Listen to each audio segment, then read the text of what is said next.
Hey, this is Jon Halliwell. If you're not listening to this show, then you're not getting your daily recommended allowance of rock and roll.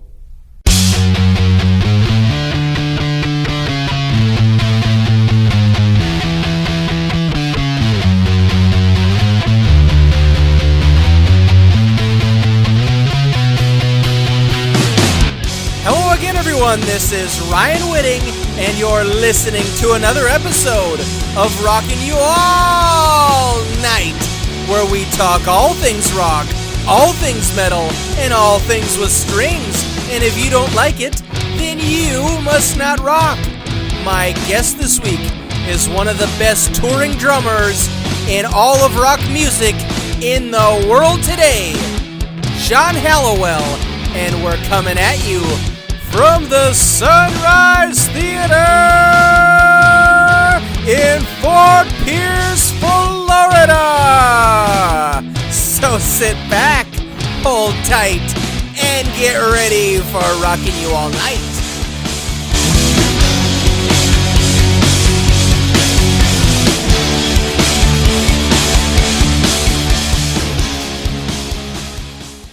All right, ladies and gentlemen, I have the honor to sit next to one of the greatest touring drummers in the world today, and I don't use that phrase lightly. I'm talking about the man that bashes the skins for Gary Mullen The Works, the drummer of the One Night of Queen World Tour, which is the best Queen tribute tour in the world, hands down, bar none, the man himself, my friend, Jon Halliwell. Jon, how you doing, sir? Awesome, Ryan. Thanks for having me. It's a pleasure to see you again. Did you miss me in Phoenix? Yes, yes. I heard that the stage wasn't moving. Yep. Apparently, it's only happened once before. I don't know if that's the truth, but when we got there, we said, it was actually Mick, the monitor engineer, that said, why don't we try running the stage just once, just make sure everything works. The local crew said, no, it's fine, it always works. They ran it, the chain came off, couldn't get it back on. Unreal. Yep. I leave Phoenix for a few months and everything goes to hell in a handbasket. Crazy, right? So, your tour is doing phenomenal. I was in Jacksonville last night. We're here tonight in Fort Pierce. I can't believe that you guys are just getting better and better and better. Like this, the songs are tighter. The set list is like more rock this time. It seems. Mm-hmm. The crowds are wild. At least they were last night. Yep. How has the movie Bohemian Rhapsody affected this tour, in your opinion? It's made a big difference because more people are either discovering Queen or reigniting their passion for Queen. You know, so they're going out and they're just getting the back catalogue.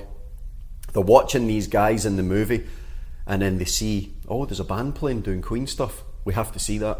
And we're finding most of our shows, like maybe 80-90% of our shows will sell out. But some of them are maybe waiting till the last minute before it'll sell out. But on this tour, they're selling out 3 and 4 months in advance. Wow! Congrats on that. Yeah. That's amazing. Yep. Yeah, I've been seeing you guys in your tours since I think the first tour in Phoenix was 2009, and I've showed up every year that you've come there, and I would never miss it. I mean, for the people that are watching and listening, when I say that this One Night of Queen is the premier Queen tribute show in the world, it's better, in my opinion, than every other tribute band of any band, and I can't say enough good things about it. So if you haven't seen it and you haven't heard it, get yourself to see Gary Mullen The Works, the One Night of Queen World Tour. So let's talk about your other projects that you have. You're not just a drummer. Free water. You're not just the drummer for One Night of Queen. You have other projects that you worked on. Tell me about some of the other projects that you are working on currently or are going to continue to work on once this tour ends. Right. Time-wise, I am open for projects. Okay. With a limited windows, you know. So one thing, I love playing live. That's my biggest passion. That's why I started playing drums. But when you get into that room with a group to write a song, it's just something so special about that. And we're on the road pretty much most of the year. Maybe get like 4 weeks off, something like that. Right. So that I would say is the only thing that I'm really missing, is just that creative process of writing music, coming up with either a few songs or an album or something like that. So I am up for that. However, it would need to be done while I'm on the move. Yeah, and timing is limited if you're doing these tours all over the world. Exactly. As a fan, and I speak for lots of fans, what I would love to see is if you guys collectively as a whole just did one album as Gary Mullen The Works, or pick whatever name, but of original songs. Yeah. I know that creates some difficulty, one with timing, and then it becomes, well, who's the principal songwriter? Yeah. Has that been discussed with you guys to just do one studio album of original material? We have never had that conversation. But well, I think it's about time to start. Do you know what? It'd be an interesting idea, because you've got pretty much everyone in the band writes music. So that would be curious to see, like, how that would come together, like in a non-Queen environment. Just curious to see also, would it sound like Queen? You know, or would it sound like something completely new? Yeah, and that's what me as a fan and fans of your project and all that, like in this tour, like that's what we would love to see, because I keep in touch with many fans, you know, of your show, and it's the one thing that keeps coming up: are they selling CDs? I'm like, well, I'm not sure if they're selling live CDs or DVDs. You know, sometimes they have, and what keeps coming back to me is like, what about just a studio album of original material? I'm like, well, that's a hell of an idea. Yeah. What would be the difficulties besides touring, in your opinion, if you were to do that with this group of guys here?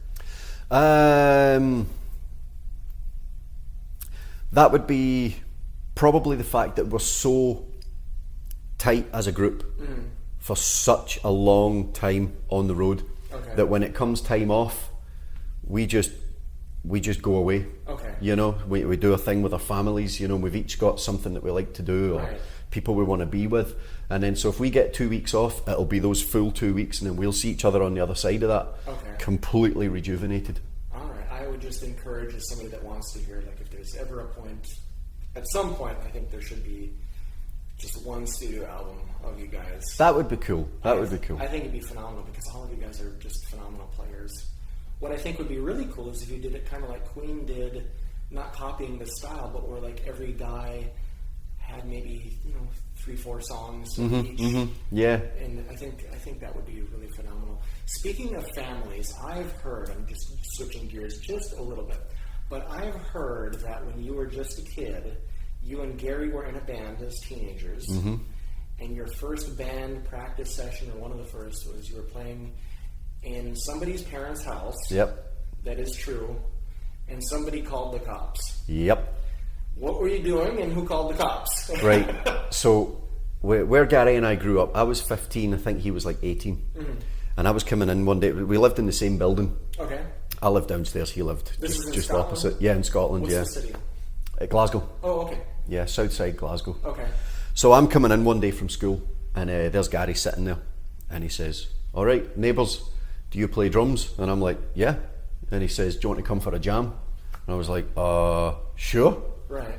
So he says, "When?" And he said, I can't remember if he says later that night or the following night. Right. But anyway, the time came. So I lifted up my drums, carried them upstairs, we went into his bedroom, and the first thing I saw on his wall was Queen. He'd painted Queen on his wall. Wow. And I was like, "Whoa, that's really cool. Who did that?" And he says, "Oh, I did that." It's like, "That's really cool, man. Awesome. You like Queen?" And he goes, "Oh, yeah, a little bit." Just yeah. So he says, "Right, set up your drums." And then his friend Gordon came round with his guitar amplifier. Gordon the engineer? Yes. Yeah, okay. No, it was a different Gordon. Oh, okay. Different Gordon. Yeah, Gordon Stewart. Okay. Yeah. So we get all set up, you know, and again, just young guys, kind of don't really know what we're doing. Right. So it's like, right, what songs do you know? What songs do I know? You know, and then we try and kind of play around. And at the time, the Ugly Kid Joe song was out. I Hate Everything About You, that one. And you know, I hate everything about not anyone here. We started playing around with that, and then I think we played around with some Guns N' Roses, Metallica, just whatever riffs we all kind of knew. Right. And it was cool, you know, it was sounding good. But then Gary said, "Do you know any Queen songs?" And I was like, "Well, We Will Rock You." Okay. And he goes, "Do it." I was like, "All right, cool." And until that stage, all he'd done is just kind of fumble about with some words here and there, and I thought, he's got a nice voice. But as soon as he started singing We Will Rock You, I was absolutely floored. Couldn't believe it. Wow. My first real experience with a real singer, and the sheer power coming out of him. No microphone, no nothing, just a guy standing in his bedroom, 18 years old, singing Freddie Mercury. Blew me away. Wow. Completely blew me away. So we played it, we ran it through, and we had a wee cup of tea, whatever we were doing. He says, do you want to do that song again? Yeah. So we did it again, and then again, and again, and eventually it was the neighbour downstairs had phoned the police. Police came to the door, and they said, you're going to have to call it a day, that's it, you know, you can't just keep playing. And we said, oh, come on, this is really cool, we're really onto something. And they said, if you keep playing, we're going to take your equipment away. And we're like, all right, fine, that's it. Oh, somebody always spoils, rock and roll always gets spoiled by some crabby neighbor. Yeah. I bet you the cops really didn't want to stop that, though. Yeah, exactly, yeah. They actually did say that. They said, we were sitting in the street, sounds amazing. Dude, how awesome is that? That's what I kind of figured was something like that. I'm like, what cop in their right mind in the world would want to hear me? Like, I just, especially you guys. So that's kind of where the band started then. Yes, yeah, we made a vow that day, we are a band. We needed a bass player, so we put an advert out, we got a bass player. We played a few gigs. One of our first gigs was in a community centre, local community centre, and then we played in my high school at the time. No kidding. And then we applied to the local like rock clubs, the Cat House in Glasgow it's called. It's still there. It's moved premises. But anyway, if you could play in here, you're a real rock band. So we really wanted to play there. Right. So we went in, we inquired. We couldn't tell them I was 15, obviously, because it was a nightclub. Right. So in the UK, you have to be 18 to go to nightclubs and drink. Right. So anyway, we go in and they say, right, cool, sell these tickets, bring your fans, and you can play. So we sold all the tickets and we all turned up and we started playing the show. And it was awesome. It was just a dream come true. 15 years old and in this rock club playing away. Amazing. Crowd went wild. We had a great time. And then my friend's dad, Gordon, who you just mentioned there, who was the previous drummer in One Night of Queen, right. His dad was there and he's like, wow, these guys are amazing. Can you believe the drummer's only 15? Oh, no. But it was too late. By then I'd already played the gig, had a few beers anyway, you know what I mean? So, yeah. Oh, no kidding. On those early gigs, where did you start?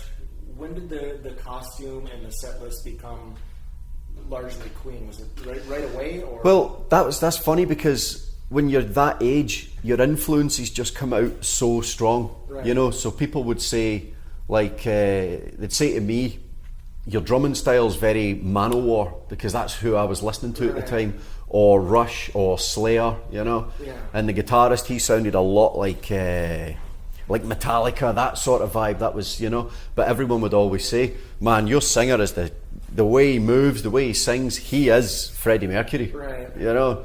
And that's what they kept saying, you guys should just stick to doing Queen songs. But we were like, no, we want to be original. So we were all writing songs. Like Gary would come down to my room, would sit and write songs all night. I'd go back up to his and would write a chorus for something, you know. We'd always drop a few songs in. Like we'd put in Tie Your Mother Down or Crazy Little Thing, you know, or just whatever. We'd play Manowar songs, Judas Priest songs. We'd throw them in the set to fill in the gaps where we didn't have enough of our own songs, you know, like bands do.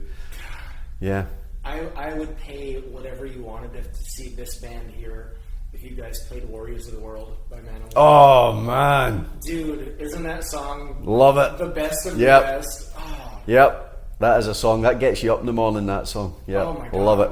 Yeah. That's, when I get a radio show on a national level, like that song is going to be on repeat. It gets no radio play. A lot of people don't know of Manowar, much less that song or album, but that, I think you guys would just nail that. I would love. Throw that in for an encore tonight. Yeah. We used to do the song Demon's Whip, which is the second last song on the Triumph of Steel album. And it's got this kind of really cool groove. For anyone that doesn't know, it's got this really cool groove, kind of like, just moves along and it stops. And then the vocals start coming in, you know, and then the band kick back in and then it stops singing. And it just goes like this. So it's a great song for a rock club. And then right at the end of the song, you think that's it, it's done. And it just comes straight in, like 100 miles an hour, blistering running bass drums and high screaming vocals. And it's amazing. Just dynamite. Oh, wow. We actually, one of the gigs we were playing that, the sound man went like that. looked behind him, looked all, and he just went like that, straight up with a fader. In the bar, all the like the whiskey bottles and vodka bottles all started shaking and dropping off the shelf. You know, he's like, "You're gonna have to stop playing that song." You know? We're like, metal. Oh, dude, I love it. I love it. I didn't know you were a huge Manowar fan. Oh gosh. So that brings me to my next point. With this tour as successful as it is, what's the future height? Like, what do you want this to go? Because I think at this point, it's gonna go up from here. Where you could. Do you want to be on a festival with Manowar, or like what? Oh, wow! Right, Gary and I talk about that. Like, right, what do you want to do? You know, like the bucket list. What's still left on the bucket list as a musician, as a going out and doing a thing, and ultimately, the top of the list, Wembley, has to be. Right. For being a big Queen fan and all that, you know. I don't know if that'll ever happen one day. One night of Queen live at Wembley Stadium. Could you imagine that? Yes, I can. And I'd be there. That's top of the list for all of us, because for us, the word Wembley, it just pushes us to do that little bit more, you know. So, for example, if we're out and we've just done, like, say, a whole bunch of shows back to back, when we get to that last show and we're just tired, we're exhausted, you know, and either Gary will lean over to me and whisper in my ear, or I'll lean over to him and whisper in his ear, Wembley. And just at that, the adrenaline spikes and you just go, Wembley, and you just do it, you know. Wow, dude. We do it in the gym. You know, like just that way, if you just try to squeeze out a couple more and we'll go, Wembley! You know, you try and push a few more out. I'm going to start doing that in the gym. Yeah. I'm going to start yelling Wembley, and I don't care who hears or what. Yeah, I look at, like, as a fan, that Wembley '86 concert, or those concerts. Yes. Those to me are the greatest concerts probably ever. Exactly. Ever in history. If you could go back in time to any concert of anybody, who would it be for you? Because that's what it would be for me. Yeah. Or that 20-minute section at Live Aid when Queen came on and just changed live music forever. In my opinion, changed live music forever. Yeah. They showed you what a rock band is really capable of. Wow. In those 20 minutes. Yeah, I don't think it gets any better than that. I'm envisioning you guys there, and I asked Gary this a year ago, and Billy, I'm like, why haven't you guys played with Brian and Roger? Like that to me would be like, as a fan, like, okay, that's the ultimate.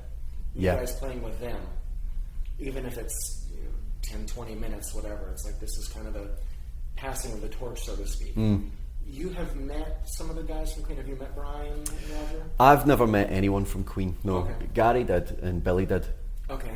Closest I've came is I went to see Queen with Adam Lambert about a year and a half ago. Okay. And I just sat like in tears, basically, watching Roger Taylor play drums. Just, he was right there. I mean, I couldn't reach out and touch. He was a little further away than that. Right. But he came out, like the drums were set up at the end of this ramp, and he just got up from the kit at the back of the stage and walked along this ramp close to where I was sitting.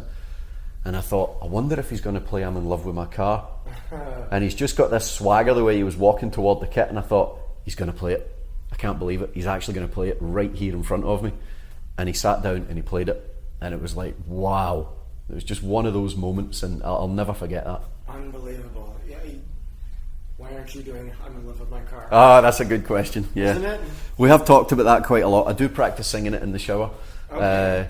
Singing it is the only thing that's kind of holding me back. The guys want me to do it, and they've already said, look, we won't even do the full song. We'll just like use verse, chorus, and then move it off into something else. Because Queen used to do that back in the day. They would only play a verse and a chorus and then move it off into something else, like Killer Queen or something else. Yeah.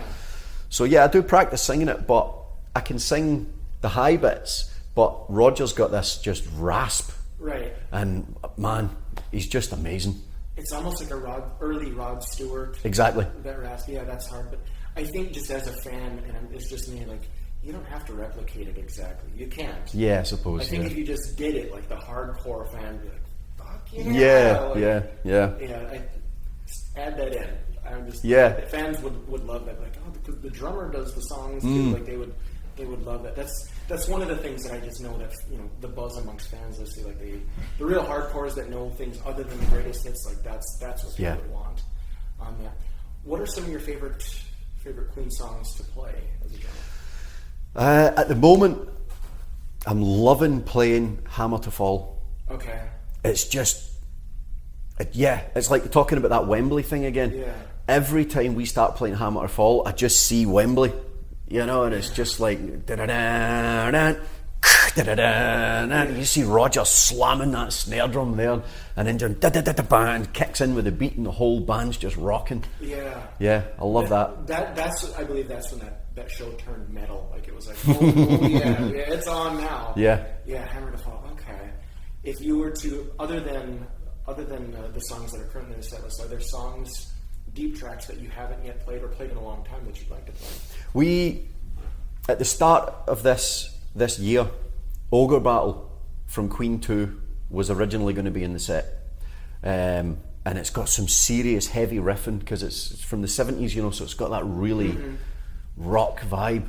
Loads of drums in it, loads of riffing, and then really high vocals. So we played around with it at sound checks and stuff like that, and we got it sounding, we were really, really happy with it. But then when we put the whole set list together, Davey, the guitarist, he's the musical director of the band, so he works with Gary in making sure that everything's the right time, because when we turn up to play a show, it has to start at the right time, finish at the right time. We can't run over. So it turned out, I think we were like 15 minutes over. Okay. So then some songs just had to go. Okay. And then obviously with the movie being out, we thought we better just keep all those greatest hits in there. So things like those little classic album tracks, we had to drop them. Yeah. That's when does David do part of that as a guitar solo? No, there's a part of that I heard. Yeah, sometimes. Yeah, he does a bit of Brighton rock, and he does Dead on Time as another. Okay. Yeah, phenomenal stuff. One of the songs that I've been asked for as many years as I've been showing up, Son and Daughter. Oh man, yeah. That one, it never shows up anywhere on radio, on a greatest. Like, it's like as deep as it gets, and like, you guys would just nail that. Yeah, that'd be good. Yeah, I know that like the hardcore fans would be like the only ones that would recognize that. Exactly. Like, yeah. There's a way to mix in some things, I'm saying. So. Do you know, it's funny actually, just last year's set, we had March of the Black Queen, right? And again, just a little bit of the intro, verse, chorus, and then we moved off into something else.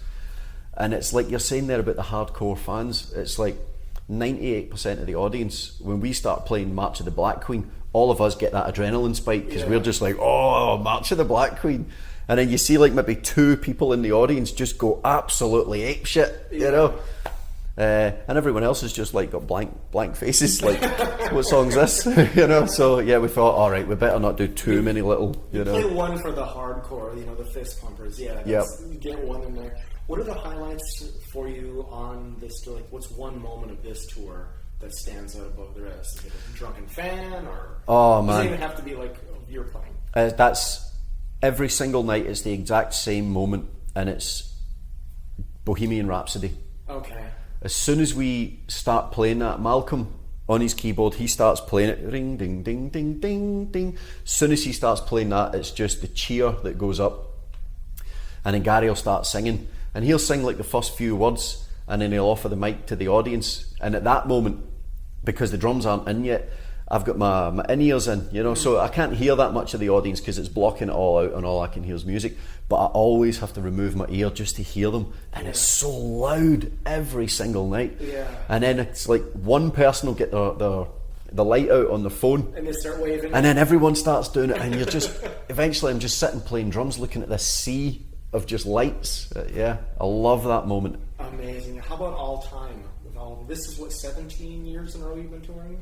This is your 12th US tour. For the guys, for me, since I've been in the band, this is my 4th US tour now. Okay. I joined the band right at the very beginning of 2016. Okay. Yeah. So what's the all-time highlight if you had to pick out one thing that just stands out? One moment.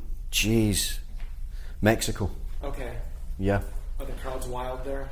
Just so passionate. Wow.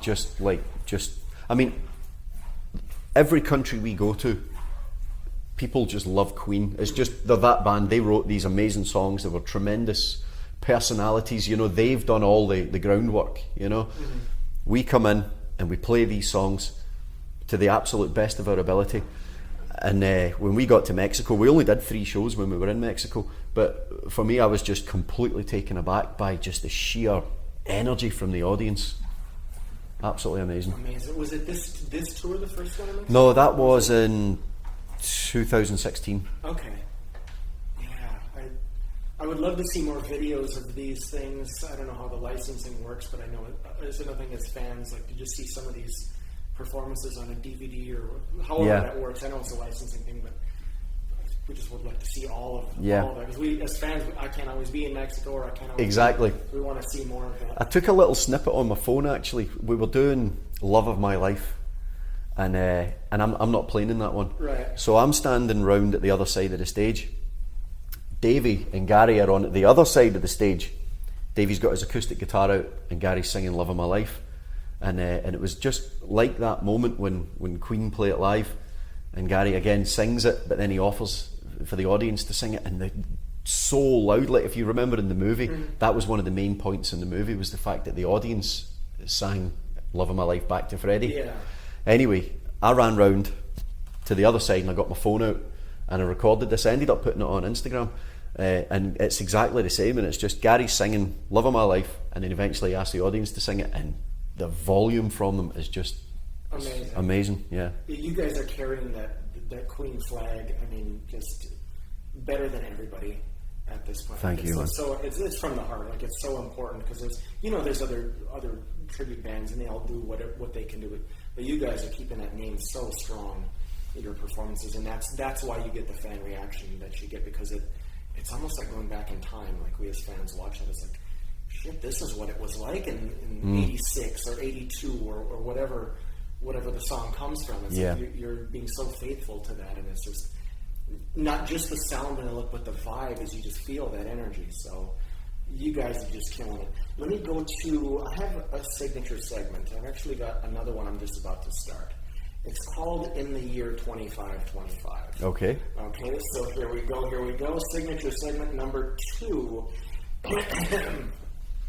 In the year 2525, that is, of course, if man is still alive, when the word One Night of Queen, or when the band One Night of Queen gets mentioned, what do you want people to say? let's go. All right. Head to it. Okay. Question 2. In the year 2525, that is, of course, if man is still alive, when the name Jon Halliwell comes up, what do you want people to say? Oh, awesome performer. All right, fair enough.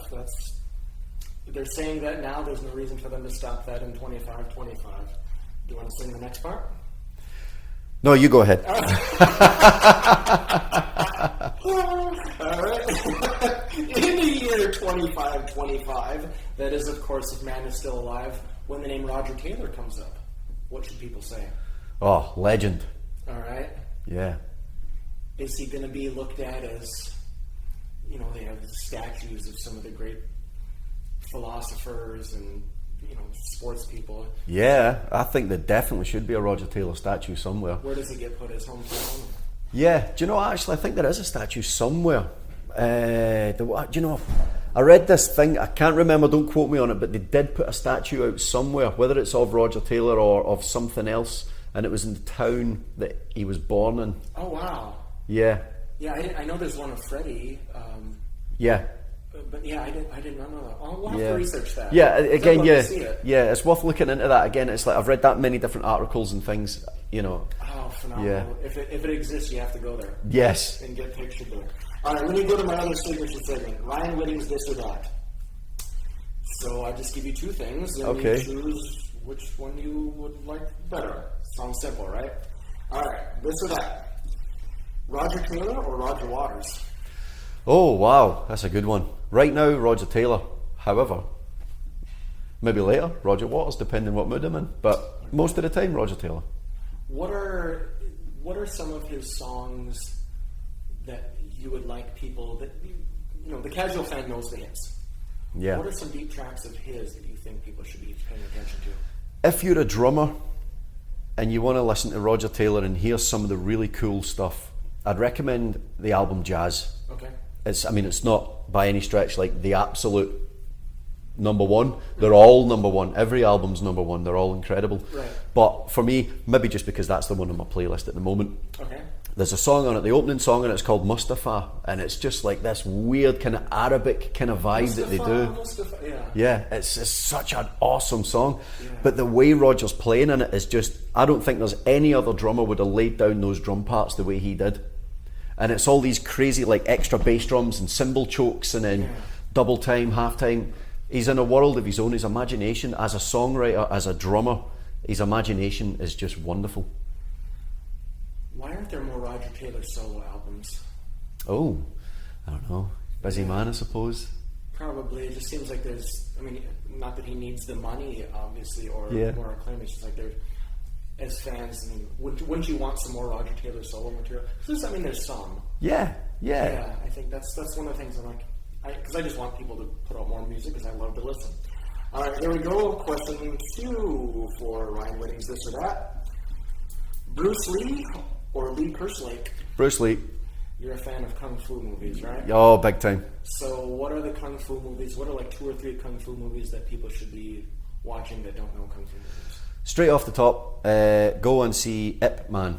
Okay. That is just wonderful. It's about Grandmaster Yip Man, who was Bruce Lee's original Wing Chun Kung Fu teacher. Okay. So this guy is a bit of a legend in his own right, without the whole Bruce Lee thing going on. Obviously for movies they kind of stretch the story and, you know, Hollywoodize it, yeah. Or Hong Kong movie-ize it, you know. But yeah, anyway, the story of this guy Yip Man as just a martial artist, as a teacher, is just absolutely incredible. Eventually a young guy called Bruce Lee, or Yun Fan. He came to study with Yip Man. Okay. But yeah, go see that. Around what year did that come on? I'm not oh man, the 70s? 6 years ago maybe. Oh, Because there's Ip Man 1, 2 and 3 that's out, and the third one that just came out there a couple of years ago had Mike Tyson in it. Oh wow. And he in this movie is phenomenal. Are you a Kung Fu student?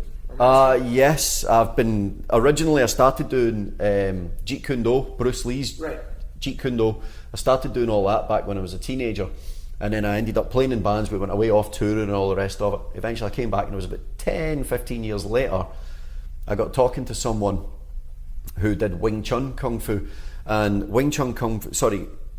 Jeet Kune Do comes from Wing Chun Kung Fu. Okay. So I was always curious because I'd learned all these Kung Fu things, but in the Bruce Lee one he mixes that up with boxing and all sorts of different martial arts, but the Kung Fu, the Chinese side of it, always got my attention.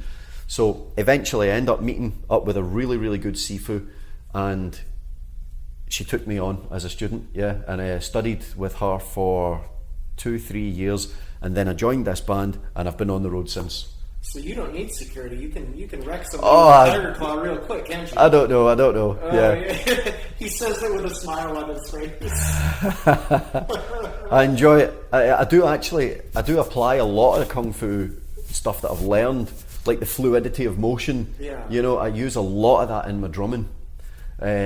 Just like being able to use the whip effect. Okay. So you're not using like tight, tense muscles. You're using like just body mechanics. Oh, no kidding. Yeah, and you can play faster, louder, and for a longer period of time. Oh wow! Okay. If you can get your brain to like, you know, like that mind muscle connection that you can do, you know, if you can get to that and you realize you're getting this really tense, like in drummers they'll get a really tense triceps, you know, from. But yeah, if you can get your brain to go switch off and just relax, then you can relax your arm and just let it flow. Oh, no kidding. Oh, that's a good tip for drummers. Yeah. When does the Jon Halliwell instructional video come out then? Oh, man. Dude, you'd corner the market on that. You'd have a Kung Fu drum video. There's not another one that exists. People are like, oh yeah, I'll take a look at that. Yeah. Do you know, I have considered something along those lines. The only thing I've got an issue with is I've never been formally trained as a drummer. I'm self-taught. And I'm worried that I've maybe got some bad habits that if I worked with a teacher closely, the teacher could help me get over those bad habits. So before I go out and maybe start saying, oh, do it like this and do it like that, I'm just concerned in case I start giving people my bad habits, you know. Don't let that limit you, because I think knowing what we know now through this interview, you'd be able to incorporate your Kung Fu training where you'd be the first one teaching that. Yeah, that'd be interesting. Right. Yeah. So I mean, there's a way to do it. I mean, why the hell not? I mean, with all of your spare time, right? Yeah, exactly. Yeah. Speaking of drummers, next question: this or that? Cozy Powell or Animal from the Muppets? Oh man, wow, that is a good one. All right, Cozy Powell. Yeah. Cozy Powell. What's your favorite Cozy track? Oh, Stargazer by Rainbow. Here. Yes. No wonder we're friends. No wonder. Is that the greatest rock and roll track ever? Very, very possibly, yes. Yeah, yes. I can't think of anything that anyone's done that's better. Yeah. On all levels. Like See just the way he starts that, just those drums, they're just enormous sounding, and he's just level of aggression when he plays. Yeah. It's like, whoa. And then Dio comes in and sings on it, and you're just like, whoa. Where was your star? Was it far? Oh my god, that. Oh wow. Cozy's 1812 overture drum solo. You're gonna have to do something like that. At some Yeah. point. Wow. Yeah, Wow. These are named, like, a lot of younger people don't know Cozy Powell. They don't know that, like, it's up to professionals like you to keep that name strong. Mm-hmm. You know, because I talk music with people all the time, and they may just now be hearing of Cozy Powell through an interview like this. Like, well, who's that? Which I think is just sad. It's like, it's up to people like you, people like me, to keep that name strong. Yeah. We lost him way, way, way too soon. Yeah. Way too soon. So, Cozy Powell over Animal from the Muppets. That is a tough question, right? All right, here we go. A couple more. The Great Wall of China or the Great China Buffet? Great Wall of China. That was one of your favorite moments, I've heard, to be Yes. Yes. When were you there? Whoa, it was a couple of years ago. Okay. Yeah, I think I was about 23. So yeah, a few years ago. 3-4 years ago. Yeah, about that. Yeah. No, that's definitely one of the highlights of my musical life. Just growing up, kung fu movies, the whole Chinese culture. I've always been a big fan of it, and then just having the opportunity in that band to go and play shows in China. We played mainly around about the Shanghai area, and then we toured up to Beijing and then back. But while we were up in Beijing, we had a few days off, and the guy that had us there, he says, let me take you up to the Great Wall, you're going to love it. And I was like, whoa. Wow. Yeah. Is it as massive as I can imagine? Yeah. Wow. Yeah. There's nothing disappointing about it. It is great. It is. But yeah, I had a moment, I said to the guys, we're all standing taking pictures, and I was like, you're just going to have to excuse me a minute. You know, just while I wander off. Even now thinking about it, I can actually feel, you know, the emotion coming back. And I wandered off, and I kind of just walked along the wall a little bit till I found a quiet spot, and I just looked out over these, like, the Chinese landscape, and just thought, how the fuck did I get here? Right. You know, and I think to myself, I'm only here because I hit things with bits of wood, you know, and it just blew my mind. Isn't Absolutely that amazing? Do they get cell service on the Great Wall of China?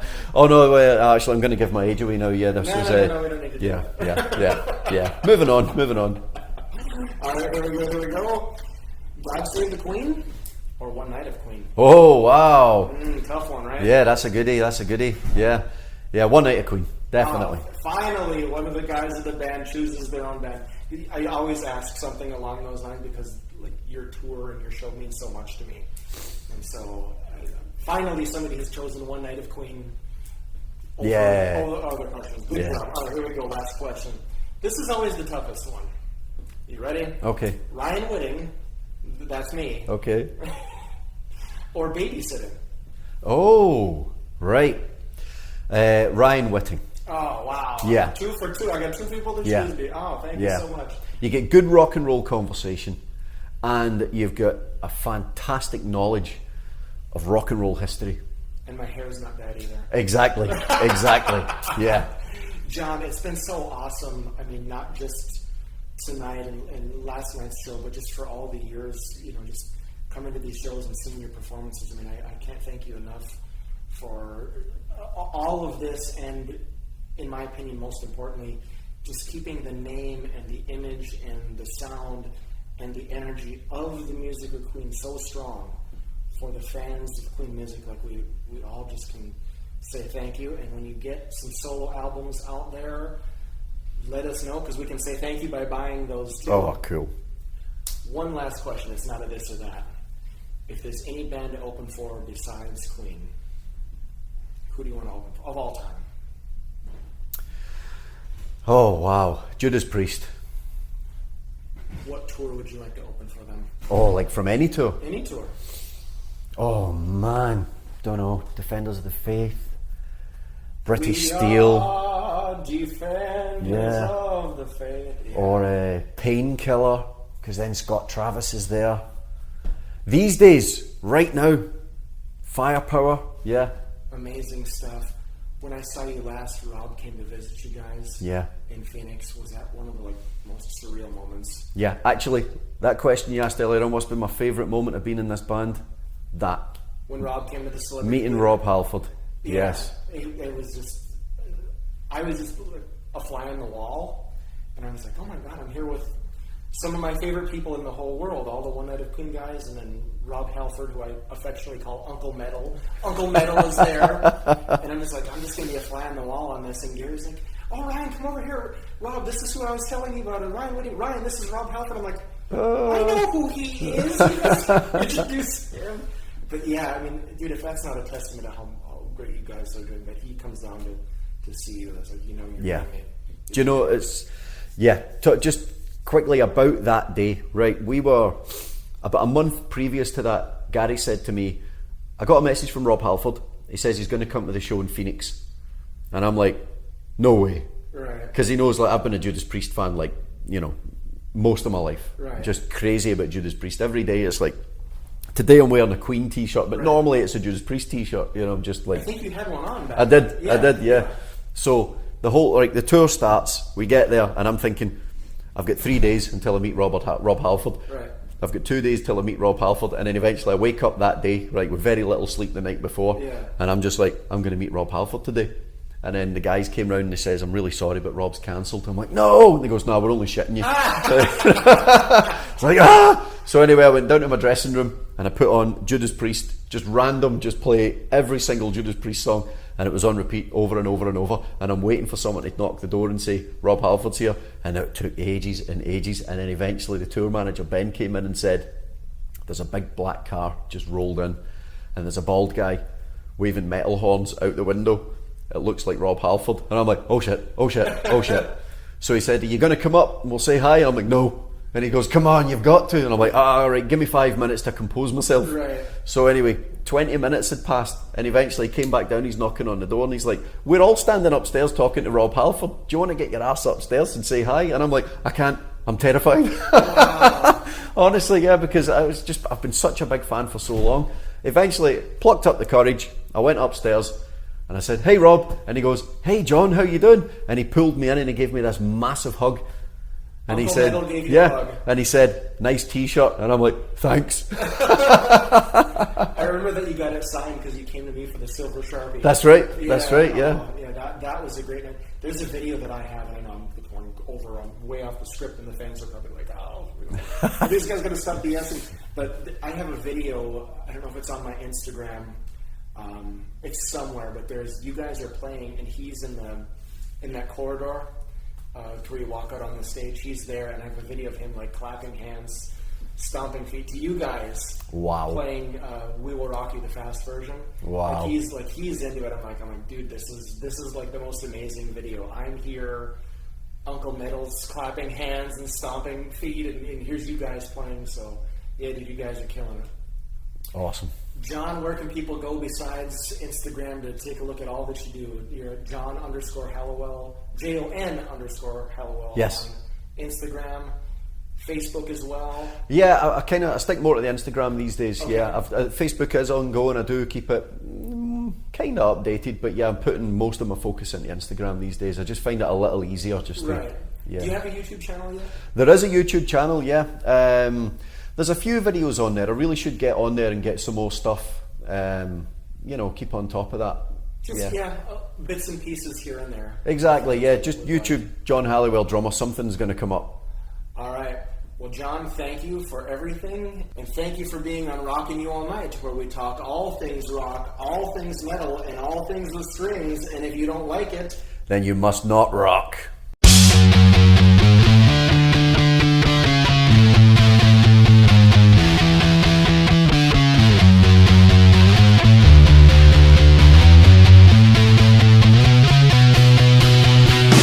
There you have it, another episode of Rockin You All Night. Be sure to follow Rockin You All Night on SoundCloud, YouTube, Facebook, and Instagram. The music on this episode is provided by Billy Moffat. Follow Billy Moffat on SoundCloud for all of Billy Moffat's music. And for more on Jon Halliwell, be sure to follow Jon Halliwell on Instagram and go to GaryMullenTheWorks.com for all of your One Night of Queen needs. We'll see you when the sun shines again. Until then, follow along, leave comments, click like and subscribe, and remember, we've only just begun.